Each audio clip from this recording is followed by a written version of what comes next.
Ndabaramukije bene data bakunzi b'umwami Yesu Kristo, amahoro y'umwami Imana abane munamwe aho muri hose kw'isi yose. Muri kumwe na Françoise Habonayo, subiye gushimira data wa twese ahoraho kuko anyemereye kugira ngo duse kuganira namwe bene data. Reka dusenge. Mukunzi wacu Yesu, turagushimiye cyane kuko uri kumwe natwe, turagushimiye kuko ugomba kongera kutuganirira. None turasabye ngo ubwiza bwawe bubane natwe, mpwemu wawe yera adushoboze mwami Yesu muri kino kiganiro tuganira na bene data, ico ushaka ko abantu bumva abarico bumva, kandi imigabo n'imigambi yose ya wa mu Satani tubisubiza ikuzimu mu izina rya Yesu Kristo. Urakoze Mana, ugabe wiganzire mu izina ryawe ryera Kristo Yesu, amen.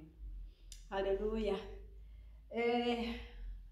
Numva mu mutima wanje, numva nshaka kuganira namwe bwoko bw'Imana ijambo ryitwa gutabagwa n'Imana. Gutabagwa n'Imana, gutabagwa n'Imana ni ijambo ryiza rinini. Imana ishobora gutabara icishije mu nzira zose yateguye kugutabariramo. Haleluya.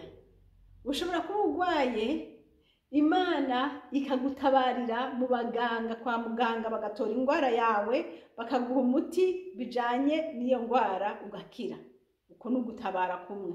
Ushobora kuba urwaye ugasenga Imana, Imana ikakurungikira umumarayika mu ijoro akakuvura ukavyuka aho wari urwaye hakize. Uko n'ugutabara kw'Imana. Ugutabara kw'Imana si kubagwaye gusa, kuboneka mu nzira zose umuntu aba akeneyemwo ugutabara kw'Imana. Imana ishimwe. Hari rero ijambo nagomba guhagararako riri mu gitabo ca Yesaya. Yesaya igice ni igice ca 4, hanyuma ni ku murongo uriya murongo wa 5 n'uwa 6.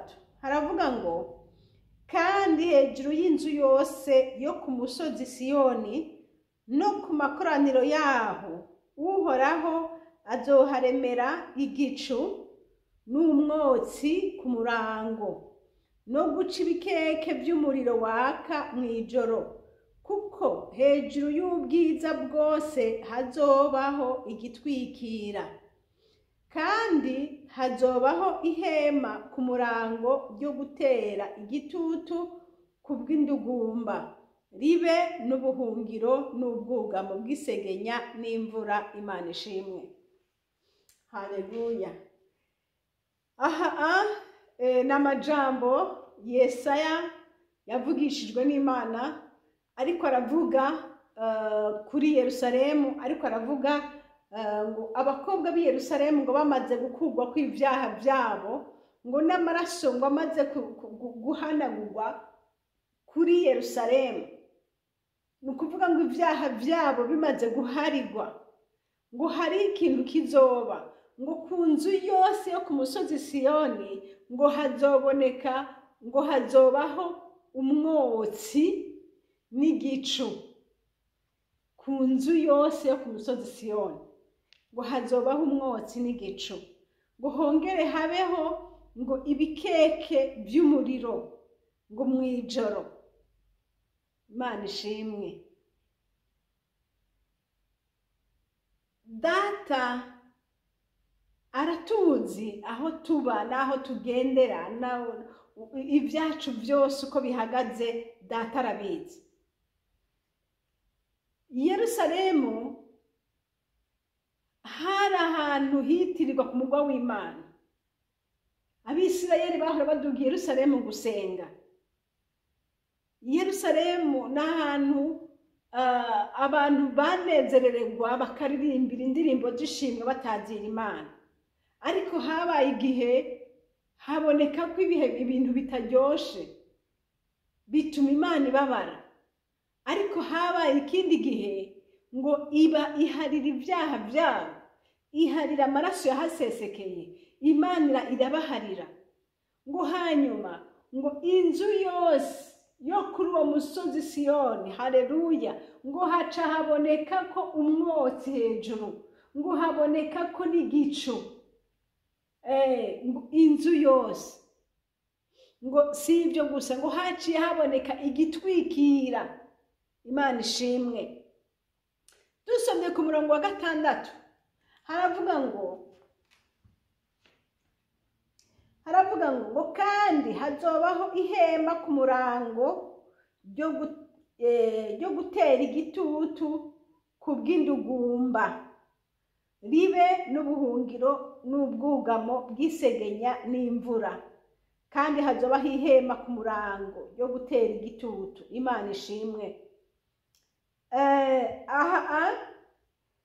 Ntitubona yuko arizo bari hejuru y'inzu, oya, ahubwo ni hejuru y'umuntu. Hazobaho ihema ku murango ryo gutera igitutu ku bw'indugumba, ngo n'ubuhungiro n'ubwugamo bw'isegenya n'imvura. Imana ishimwe. Bene data bakunzi, hari igihe umuntu aca mu bihe bikomeye, imvura, izuba, byose bikamucako, ariko data aravuga ngo iki hejuru yacu. Haleluya. Uko yabikoze ku Bisirayeli, uko yabikoze aba bantu babonye kugira neza kw'Imana, ngo hejuru yabo hariho igitutu kibakingira indugumba. Iyo umuntu ariko aragenda mu bugaragwa, iyo umuntu ariko aragenda ahantu hari izuba ryinshi, agira ijasho, agira indugumba nyinshi. Kandi nanone mu bugaragwa hama hariho haba ubushuhe. Yesu nahabwa icubahiro. Haleluya.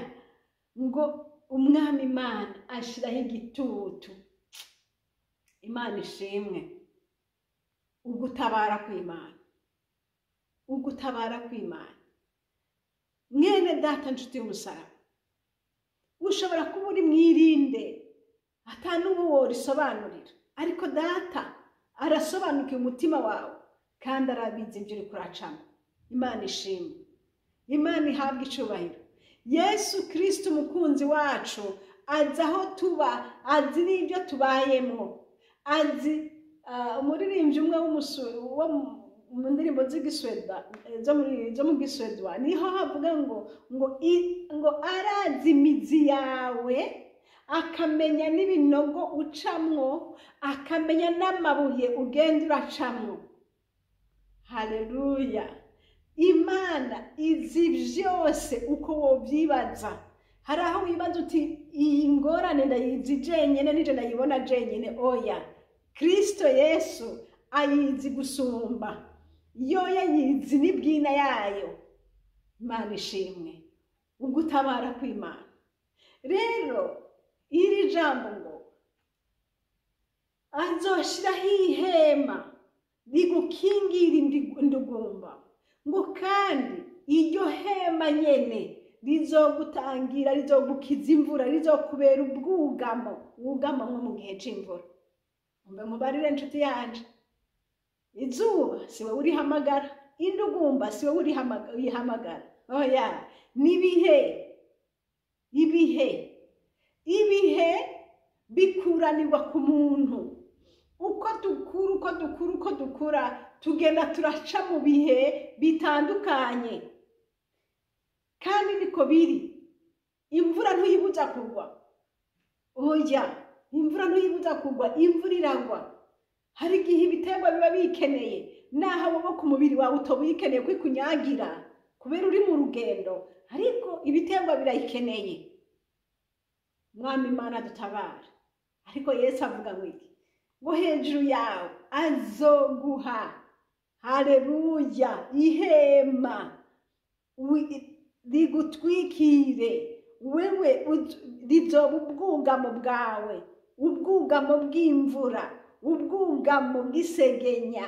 Imana data wa twese izogutabara, ntugire ubwoba. Icyo bikoze banza urabe, mbega warahariwe ibyaha byawe? Mbega nta kintu Imana yo guhanira?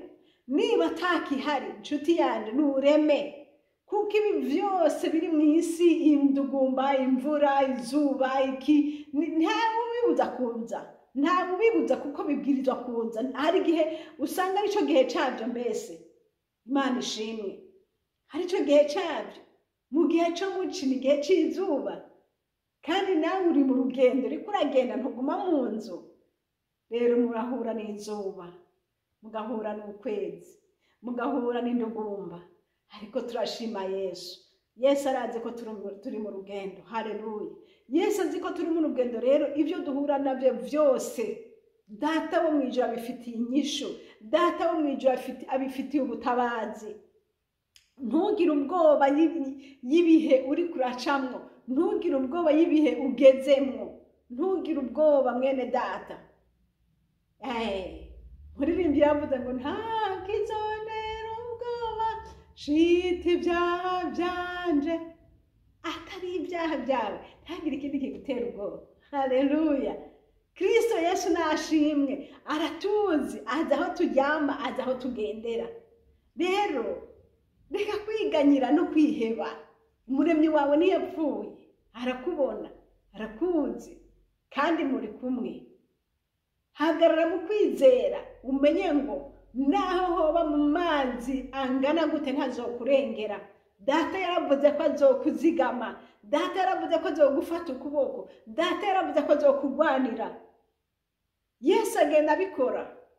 Mu ntambwe hagati Daniyeli yaravuyeyo akomeye, kuko Imana yacu ari Imana y'ububasha, Imana ikomeye. Ibyo ubona umenga birasuriranya nk'imvura, humura. Nguyu umurongo wa 6 muri Yesaya igice ca 4 ku murongo wa 6, uravuga ngo Uhoraho azorema, azodushiraho igitutu. Haleluya. Ngo kitubere ubwugamo. Yesu yabereye Abisirayeli igitutu. Uhoraho yagiye ababera ubwugamo mu bihe bikomeye. Uhoraho yagiye abafata ukuboko abagwanira. Nizi saha niko bimeze abizeye umwami wacu Yesu Kristo ataruryarya, bagendera mu kuri no mu kugororoka. Imana izokwama yiciye inzira. Ufise ubwoba bw'iki? Gororokera Imana, ba mu ruhande rw'Imana. Yesu aragukunda, Yesu arankunda, Yesu arakunda abantu biwe. Imana ishimwe. Yesu, kurya umwana wawe ukunda umuhoza kwijisho, ukumva ikimubabaje kiba kibabaje umutima wawe, niko na Data Imana bimeze. Ikikubabaza cyose mwene data kiba gishika ku mutima w'Uhoraho Imana. Yesu arazi kurirana n'abarira, kandi arazi kwishimana n'abishimye, arazi kunezeranwa n'abanezerewe. Yesu nashimwe. Rero ntugire ubwoba uko ibihe bigenda, uko ibihe bikuranwa n'ibindi. Ibihe by'izuba biraza, ibihe by'imvura bikaza, ibihe by'uruhuherezi bikaza, ariko Yesu akubera umutaka, Yesu akubera imvura. No, Yesu akubere ubwugamo, ubwugamo bw'imvura. Twabonye ngo inzu yose yo ku musozi w'i Yerusalemu, inzu yose yo ku musozi Siyoni, inzu yose ngo hejuru yaho hazoba umwotsi, hazoba umwotsi, hazoba igicu, kubera yuko imihana yose yo ku musozi Siyoni Yesu arayizi. Haleluya. Inzu zose arazizi. Utuye hehe? Mbega utuye Yerusalemu? Utuye ku musozi Siyoni? Canke raba urihe? Uri mu nzu y'Imana. Haleluya. Uri mu muryango w'abana b'Imana. Mbega uri kumwe n'Uhoraho Imana? Niba uri ku musozi w'Uhoraho, niba uharurwa mu bana b'Imana nzima, niba Data wa twese akuzi yuko uri umugororotsi, wumve nkubwire ntugire ubwoba. Rema inzu yose Uhoraho azoyishirako igitutu. Haleluya. Uhoraho azoyishirako igitwikira ubwiza bw'umwami. Uhoraho azobatabara, Uhoraho azobaragira. Nta kintu na kimwe gikwiye kubatera ubwoba. Uko bimeze kose, intambwe naho zotontoma bingana gute ziraziritse. Dufise umwami akomeye, dufise Imana izi gutabara, dufise Imana izi guca izibereye. Yesu yaravuga avuga ati wa mukobwa w'i Yerusalemu we, shika mushiramanga, nezerwa, himbagwa, kuko umwami Imana yateguye kukugirira neza. Haleluya. Aha ku murongo wa kabiri, Yesaya igice ca 4, ngo Imana isezeranira gukiza abakobwa b'i Yerusalemu, ngo uwo munsi ishami ry'Uhoraho rizoba ryiza rifise icubahiro, ivy'igihugu kizokwama bizoryohera abazoba barokotse bo mu Bisirayeli bavyirate. Haleluya. Ngo maze uzoba asigaye i Siyoni n'uzoba asigaye i Yerusalemu, umuntu wese yanditswe mu bakiriho b'i Yerusalemu azokwitwa uwera. 4, ngo umwami Imana amaze kuhagira imyanda abakobwa b'i Siyoni, ayirangije kandi amaze gukura kuri Yerusalemu amaraso y'abantu, ayakuje y'impwemu y'amateka n'impwemu yo guturira, kandi hejuru y'inzu yose yo ku musozi Siyoni, haleluya, no ku makoraniro yaho Uhoraho azoharemera igicu n'umwotsi ku murango, no guca ibikeke k'umuriro waka mw'ijoro, kuko hejuru y'ubwiza bwose hazobaho igitwikira. Data nahabwa icubahiro. Kandi hazoba ihema ku murango ryo gutera igitutu kubw'indugumba, ribe ubuhungiro n'ubwugamo bw'isegenya n'imvura. Nshuti nkunda, nje kukubwira ngo umuntu arakenera ubwugamo, umuntu arakenera ikintu cyo kumukingira imvura. Imvura ntawo yibuza kugwa n'igihe cayo yirekigwe, ariko urakeneye imvura, urakeneye icyo wifuka. Hariho impuzu yitwa impuzu y'imvura, ikoti y'imvura, umuntu akayambara mu mutwe, akayambara igashika no hasi ku kirenge.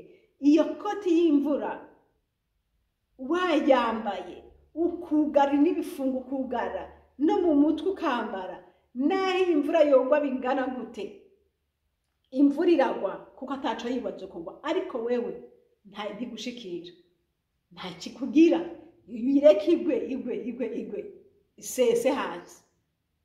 Ambara, injira muri protection y'Imana. Ambara impuzu yo kukurinda kugira ngo imvura ntigushikeko, ntikunyagire. Imana idufashe. Ambara mu gikiriza cawe, imvura ntiyonone mu mutima wawe, mw'izina rya Yesu Kristo. Imvura ntiyonone mu mutima wawe, mutima wawe ntiwandure, uzigame agakiza wahawe na Yesu. Haleluya. Ugumane urukundo Data yakuhaye, ugumane kwishimira kuba mu Mana, mw'izina rya Yesu.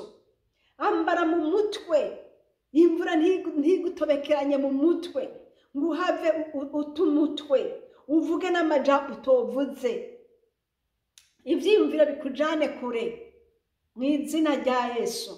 Ambara mu mutwe. Uhoraho akurinde imvura y'inyuma ntiyinjire muri wewe, ngo havugira ivyiyumviro byawe bitosekagwe, mw'izina rya Yesu. Ivyiyumviro bimaze gutosekagwa, uhava uvuga amajambo menshi n'amajambo atariyo. Ambara mw'izina rya Yesu Kristo. Umwami nakwambike protection mu mutwe, protection. Iyo mvura iri kwiragwa ntigushikeko, ariko kuko ataco yibuza kugwa, uyirekigwe irahita. Haleluya. Wambare umwambaro ukwiriye gushika ku kirenge n'ibirato vy'imvura, ugomba uhonyore mu bishanga, ariko amazi ntiyinjire. Guma muri Yesu. Haleluya. Guma muri Yesu, umwishimire, uvuga uti wa mvura we ndabizi urahera. Abarundi baraciye umugani ngo nta mvura idahita. Iki ni igihe cayo, ariko mbega biza kurengana nawe umeze gute? Mbega uzoba washwanyaguritse canke imvura iza guhita nawe ugikomeye?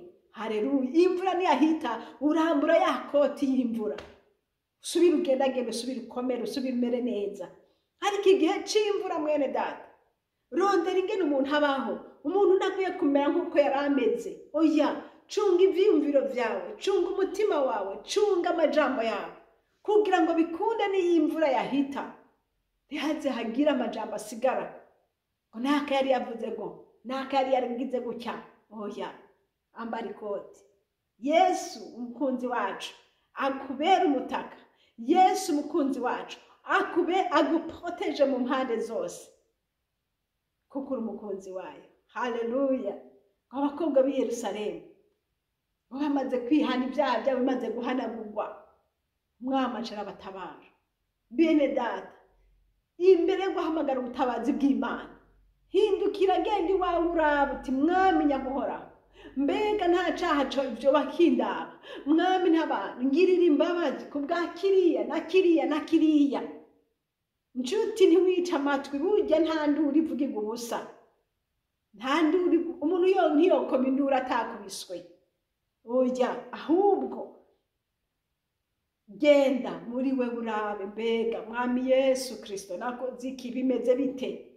Wihane, usaba Imana imbabazi. Data aratabara, kandi amaze kukubabarira mwene data aca gucunga, arakuragira. Umwami wacu ni mwiza. Umwami wacu abana n'abafise imitima itanduye. Umwami wacu abana n'abo bose baciye bugufi mu mitima. Umwami wacu nuko ameze. Yesu nahabwa icubahiro. Reka duhereze mu ijambo ryo muri Zaburi 27 hariya ku murongo wa 5. Haleluya, urakoze mwami Yesu. 27 ku murongo wa 5 haravuga ngo iki? Haravuga ngo kuko ku munsi w'amagorwa azonzigama akampisha mw'ihema ryiwe, mu bwigobeko bwo mw'ihema ryiwe niho azompisha. Azonshira hejuru ampagarike ku gitandara. Yesu nashimwe. Imana ihabwa icubahiro. Ngo kuko ku munsi w'amagorwa, mwene data, amagorwa arizana. Amagorwa nta muntu ayahamagara, kandi amagorwa nta muntu ayashaka. Oyaye, ikintu gihagarika umutima w'umuntu n'amagorwa birababaza, nta muntu abyifuza.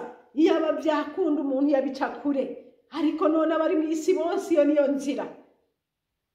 Abisirayeli ntibari kuva muri Egiputa ngo bagende i Kanani badaciye mu bugaragwa.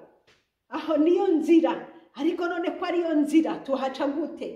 Dukeneye Imana, dukeneye umwami Yesu Kristo ko yodutabara, akaduterura mu gihe c'imvura, akatubera ubwugamo. Na Dawidi yarabivuze ngo kuko ku munsi w'amagorwa azonzigama akampisha mw'ihema ryiwe. Yesu nashimwe. Mwene data, wizigiye umwami Yesu aguhishe, agushire mw'ihema ryiwe. Ngo mu bwigobeko bwo mw'ihema ryiwe niho azompisha. Imana ishimwe. Haleluya. Kandi azonshira hejuru ampagarike ku gitandara. Imana data igutabare, kugirira neza, iguhagarike ku gitandara. Mukunzi wanje nkunda, aguhagarike ku gitandara. Haleluya. Yesu ni gitandara. Ayo mazi asuranye ntagutware, mu izina rya Yesu Kristo. Aguhagarike ku gitandara, ujabuke, urengane. Iyo mvura irahita, kandi nawe uza kuyirengana uri muzima, mu izina rya Yesu. Haleluya. Abatamenya igihe batwarwa navyo. Iyo umuntu atamenya igihe c'imvura, ntiyambara ibyo kwipoteja, aragwara. Ni nko mu gihe ca neje, iyo utambaye impuzu za neje ntiworengana, wopfa. Nico gituma twambara ibigwanishwa bijanye n'ibihe tugezemwo, kugira ngo tubone kurengana igihe. Kuko igihe nticamaho, igihe ni passager, kirahera, nica umwanya muto. Ariko no muri uwo mwanya muto abantu bahapfira. Iyo umuntu atabaye maso ngo agabe ubwenge bw'Imana. Uhoraho Imana atugire neza. Inshuti z'umusaraba, abari mu rugendo, aho tugeze tugira dushike. Uhoraho aturamire, uhoraho adufashe, uhoraho aduterure, adutereke ku gitandara, maze twibera amahoro mu izina rya Yesu. Amen. Urakoze mwami Imana, ndagushimiye. Urubwihisho, urubwugamo. Haleluya. Urakoze, nushigwe hejuru. abakwizigiye ntibazomaramara, nushimwe Mana. Ibihe by'imvura, ibihe by'uruzuba utubere ubwugamo kandi uturenganye, kandi uduha ubwenge bwo kumenya ibihe tugezemo uko byitwa n'uko biri, kugira ngo umuntu wese amenye ingene akwiye guhagarara mu gihe icyo ari cyo cyose. Urakoze gitandarawe, turagushimiye kuko uri ubwugamo bw'abakwizigiye, mu izina rya Yesu, amen. Mwari kumwe na Françoise Habonayo. Nimero zanje za telefone ni za zindi, ni +46 768 0065 46. Kandi iyi shene turiko tuvugirako ni shene Habonayo. Uhoraho Imana aduhana umugisha namwe, amena.